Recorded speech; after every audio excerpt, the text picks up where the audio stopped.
बिस्मिल्लाहिर्रहमानिर्रहीम। मैं मियां मोहम्मद एहसन एडवोकेट हूँ और आपको अपने यूट्यूब चैनल लीगल ओपिनियन में वेलकम करता हूँ। मोअज़्ज़ज़ नाज़रीन, मेरा आज का जो टॉपिक है वो है मेंटेनेंस यानी ख़र्चा नानो नफ़का। अपने इस टॉपिक में मैं आपको ख़र्चा नानो नफ़का की बाबत तफसील से बयान करूँगा और ये बताऊंगा कि ख़र्चा नानो नफ़का देने की ज़िम्मेदारी किस पर ऐड होती है और कौन कौन ख़र्चा नानो नफ़का लेने का हकदार है और ख़र्चा नानो नफ़का किस कानून के किस सेक्शन में उसका ज़िक्र है और ख़र्चा नानो नफ़का वसूल करने का क्या तरीक़ाकार है। ये सारी तफसीलात मैं इंशाल्लाह आज के टॉपिक में इसको कवर करने की कोशिश करूँगा। तो आते हैं अपने टॉपिक की तरफ। तो सबसे पहले ये कि ख़र्चा नानो नफ़का क्या है। कुरान पाक की सूरह बकरा और सूरह तलाक में बीवी और बच्चों के ख़र्चा नानो नफ़का का ज़िक्र किया गया है, जिसमें बीवी और बच्चों के ख़र्चा नानो नफ़का देने का ज़िम्मेदार ख़ावंद और बच्चों के वालिद को करार दिया गया है। और मुहम्मदन लॉ में ख़र्चा नानो नफ़का की तारीफ़ की गई है, जिसके मुताबिक ख़र्चा नानो नफ़का बीवी और बच्चों की खुराक, लिबास और घर के अखराजात पर मुश्तमिल होता है। यानी उसमें बताया गया है कि ख़र्चा नानो नफ़का जो है उसमें बच्चों की खुराक, बच्चों का लिबास और बच्चों का घर शामिल है। लेकिन सुप्रीम कोर्ट ने अपने एक फ़ैसला PLD 2013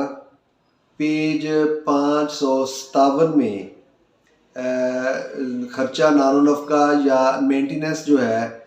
इसकी तारीफ़ ज़रा वाइडर सेंस में मौजूदा दौर के जदीद तकाज़ों के मुताबिक करते हुए ख़र्चा नानो नफ़का में मुंदरजा बाला 3 जो अखराजात में चीज़ें शामिल थीं, खुराक, लिबास और घर, इनके साथ मेडिकल और तालीम के अखराजात को भी शामिल किया है। और सुप्रीम कोर्ट ने इसकी वजाहत करते हुए बताया है कि ख़र्चा नानो नफ़का में बीवी और बच्चों के खुराक, लिबास और घर के अलावा उनका जो मेडिकल है और बच्चों की तालीम के अखराजात भी ख़र्चा नानो नफ़का की मद में आते हैं। और मुहम्मदन लॉ के पैरा नंबर 370 में बयान किया गया है कि बेटी जो है वो अपनी शादी तक और बेटा जो है वो अपनी बलूगत की उम्र तक ख़र्चा नानो नफ़का का हकदार है। और अगर बेटा खुदा न खास्ता किसी बीमारी का मुर्तकिब है या वो अपाहज है या उसको इस तरह की कोई जिस्मानी या ज़हनी बीमारी है, तो बेटे का वालिद जो है वो उसको फिर उसकी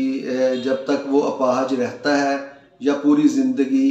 उसको ख़र्चा देने का ज़िम्मेदार है। और बलूगत की जो उम्र है, अगर हम देखें मेजॉरिटी एक्ट की दफ़ा 3 को मद्देनज़र रखते हुए उसकी तारीफ़ के मुताबिक या गार्डियन एंड वार्ड एक्ट की दफ़ा 4 के मुताबिक बलूगत की उम्र जो है वो 18 साल मुकर्रर कर दी गई है। यानी बेटा जो है वो अपनी 18 साल की उम्र तक अपने वालिद से ख़र्चा नानो नफ़का लेने का हकदार है। और अगर खुदा न खास्ता बेटा माजूर है तो फिर वो सारी ज़िंदगी वालिद जो है उसको ख़र्चा नानो नफ़का अदा करने का पाबंद है, जबकि बेटी जो है उसकी शादी होने तक बाप जो है उसको खर्चा नानो नफ़का देने का पाबंद है। ना सिर्फ उसकी शादी तक बल्कि उसके शादी के तमाम अखराजात, सामान जहेज़ वगैरह वो भी बाप की ज़िम्मेदारी में आते हैं। दफ़ा 277 मोहम्मडन लॉ और मुस्लिम फैमिली लॉज आर्डिनेंस 1961 की दफ़ा 9 में बीवी के खर्चा नानो नफ़का का ज़िक्र किया गया है और बयान किया गया है कि बीवी जो है वो अपने खावंद से खर्चा नानो नफ़का वसूल करने की हकदार है और हस्बैंड जो है वो अपनी बीवी को खर्चा नानो नफ़का अदा करने का पाबंद है, बशर्ते कि बीवी बिला वजह रूठ कर मेके ना बैठी रहे और हकूक़े ज़ौजियत अदा करने से इनकारी ना हो। और अगर बीवी बिला वजह रूठ कर बैठी हो और खावंद को हकूक़े ज़ौजियत अदा करने से इनकार करती हो या गुस्ताख हो, तो इन सूरतों में बीवी जो है वो फिर खर्चा नानो नफ़का हासिल करने की हकदार नहीं है। एक कानून के मुताबिक एक हाई कोर्ट के फ़ैसला YLR 2010 पेज 1327 के मुताबिक लैपालक बेटा और बेटी जो है वो भी कानूनी तौर पर खर्चा नानो नफ़का हासिल करने के हकदार हैं। यानी वालिद जो है वो लैपालक बेटे और बेटी उसके खर्चा अदा करने का उसी तरह ज़िम्मेदार है जिस तरह वो अपने रियल बच्चों का खर्चा नानो नफ़का अदा करने का ज़िम्मेदार है, बशर्ते कि बेटा और लैपालक बेटा और बेटी जो है उसमें शर्त ये है कि वो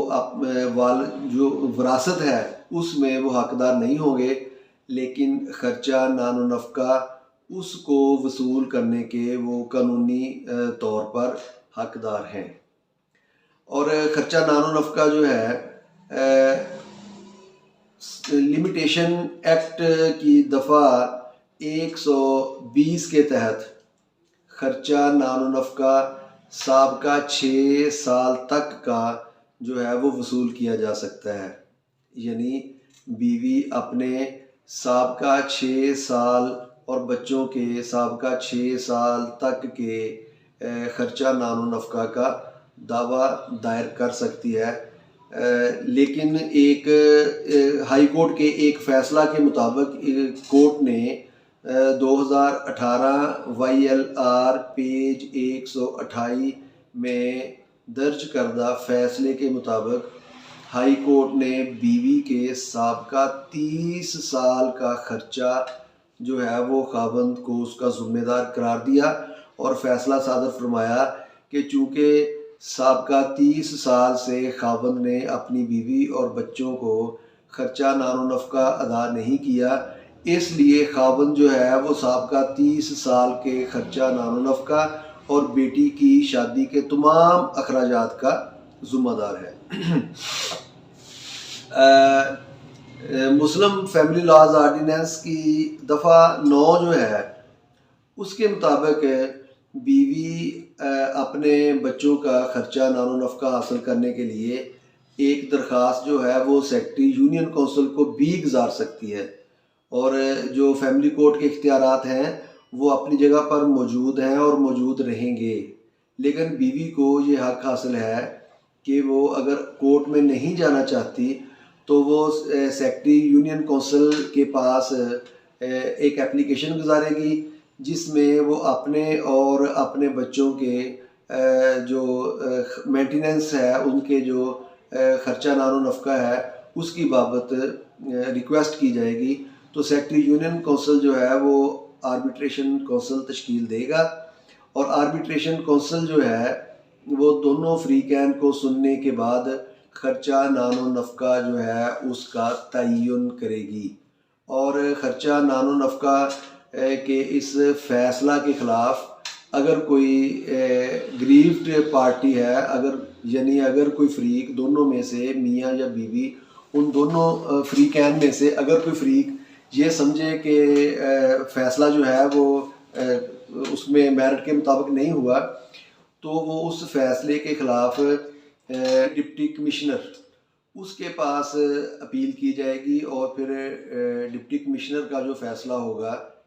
उसको फ़ाइनलिटी हासिल होगी। मतलब डिप्टी कमिश्नर का फ़ैसला फिर फ़ाइनल होगा और उसके मुताबिक जो है वो फ़रीक़ैन को हर सूरत अमल दरामद करना होगा और उसके फ़ैसले के ख़िलाफ़ दीगर कहीं अपील नहीं की जा सकती। उसका फ़ैसला किसी कोर्ट में चैलेंज नहीं किया जा सकेगा। और अगर ख़ावंद अपने उस फ़ैसले के ख़िलाफ़ उस पे अमल दरामद नहीं करता, तो फिर इंतज़ामिया जो है उसको हक़ हासिल होगा कि उसकी प्रॉपर्टी को कुर्क करे, उसकी जो ज़मीन जायदाद है उसको अटैच करे और उसको सेल करके बच्चों को ख़र्चा नानो नफ़क़ा अदा करे। तो इसी तरह ख़र्चा नानो नफ़क़ा जो है वो फैमिली कोर्ट से भी हासिल किया जा सकता है। और फैमिली कोर्ट में आजकल जो है वो ज़्यादातर तरजीहन लोग फैमिली कोर्ट में ही जाते हैं और ख़र्चा नानो नफ़क़ा की बाबत सीधा जो है वो दावा फैमिली कोर्ट में ही दायर किया जाता है। और फैमिली कोर्ट में दावा किस तरह दायर होता है, उसका तरीक़ाकार क्या है, उसमें ख़र्चा जो है वो कब उसका तय्युन किया जाता है, किस उम्र तक तय्युन किया जाता है, उसको लेने का तरीका क्या है, उसकी बाबत जो है वो मैं फिर नेक्स्ट वीडियो में अर्ज़ करूँगा।